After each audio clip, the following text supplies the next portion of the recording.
Consento doesn't mean consent. It's a wall outlet. Japanese tech vocabulary looks like 1,000 katakana words to memorize. It's really 4 patterns, plus 1 layer where every pattern fails, and that layer is already on your phone screen. Consento came from concentric plug, got rebuilt in Japan, and stopped being English on the way. Say it back to an English speaker and nothing lands. Same with handorunemu, a username. Same with mana modo, your phone on vibrate. Learn the 4 patterns and a katakana word you've never seen becomes readable on sight. Why is this one corner of Japanese so borrowed? Because loanwords don't spread evenly. They're thin in the everyday core and thick in specialized vocabulary, and digital life sits at the thick end. In 1956, Japan's National Language Institute counted the vocabulary of 90 magazines. Wasei-eigo, loanwords, were about 10% of the distinct words on the page. Native wago and Chinese-derived kango carried the rest. By the Institute's 1994 survey, the loanword share had climbed to roughly 1/3. Careful, that's distinct words in magazines, not everyday speech. But the direction is real. Memorize this field word by word, and you'll be at it forever. Pattern 1 is clipping. Take a long borrowed word, cut it short. Here's smartphone in full, smartphone. Before I say the short form, commit. Does Japanese keep the front of that word or the end? Front, sumaho. And the length is the point. Japanese counts rhythm in beats called mora, and sumaho lands on 3. Clipped loanwords keep landing on 3 or 4 mora because Japanese rhythm pulls them there. The cut isn't random, it's aimed. Once you know the target size, the family falls out. Application becomes appuri, app. Internet becomes netto, the internet keeping the tail this time instead of the front. And when the English is 2 words, Japanese takes the head of each and welds them together. Personal computer becomes pasokon. Remote control becomes remokon.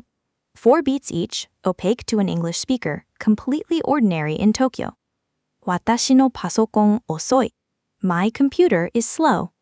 Clipping only gives you nouns. Pattern 2 hands over the verbs, and it's the cheapest deal in the language. Siru. Take a borrowed action noun, put siru on the end, and it's a verb. No conjugation class to learn. Download plus siru is download suru. Login suru, same move. And follow gives you follow suru, to follow someone. ネットでダウンロードして download it online. This is no special favor for loanwords. It's the same siru that turns 勉強 into 勉強する, to study, an old tool pointed at new imports. Every tech noun you learn arrives with a verb attached. Patterns 1 and 2 reshape words. Pattern 3 reshapes sounds, and it makes a word you've never seen readable anyway. In Japanese, almost every consonant needs a vowel behind it, so English clusters get vowels wedged in. Click turns into kuriku. Streaming stretches all the way out to storimingu. Say those out loud and you can hear the extra vowels working. Long English vowels come back as one long dash, the chol-ompu. Server is saba. User is yuza. And where English has a syllable Japanese never had, katakana just builds one. We for webu, fa for fairu, ti for security. Now try it cold. Read this one out loud before I do.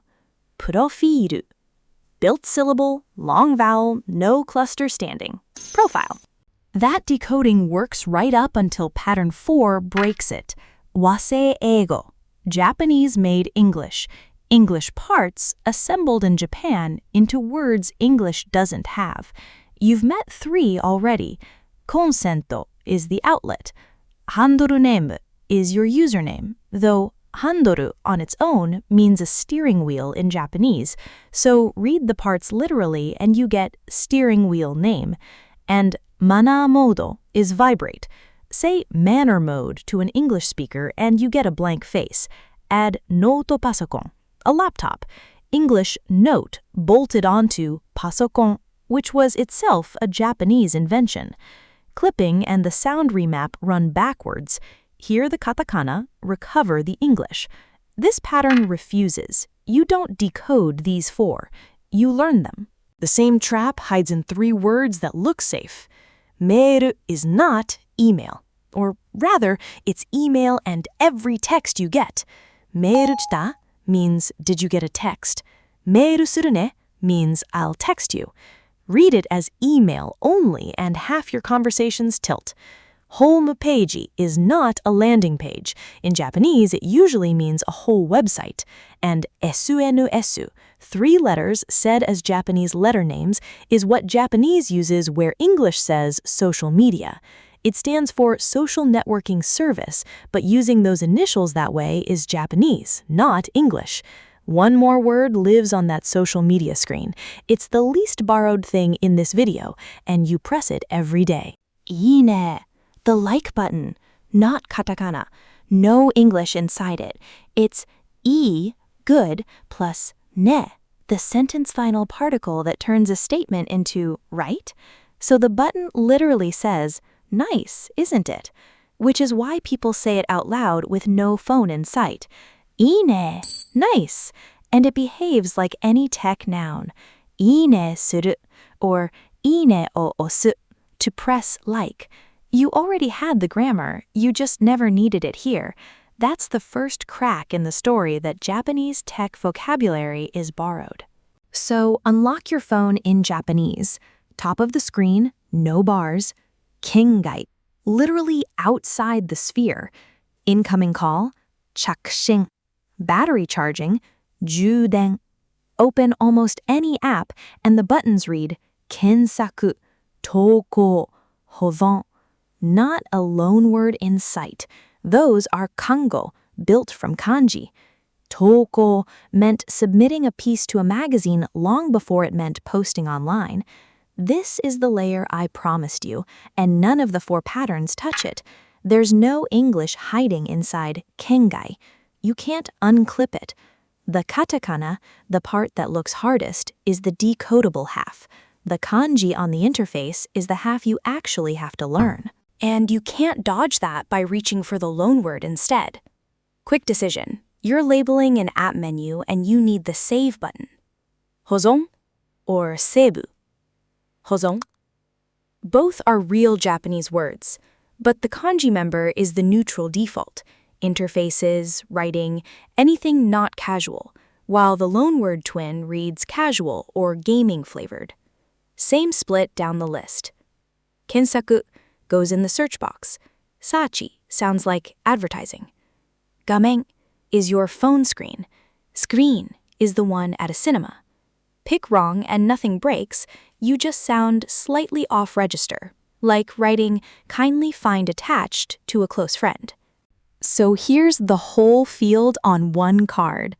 Katakana word, unclip it, remap the sounds, and the English usually falls out, but never say it back as English, because it might be wasei-eigo.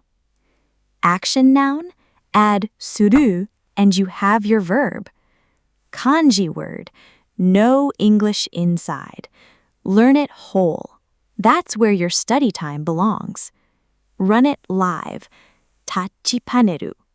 Nothing to unclip. Remap the sounds and you get touch panel. Say that to an English speaker and they'll hand you back touch screen. Save that card and run it on the next katakana word that ambushes you. This field isn't 4,000 words, it's 4 patterns and a kanji spine, and you have both. Thank you for watching. Amenokori, the #1 app to learn Japanese in context, is free on the Apple App Store and Google Play.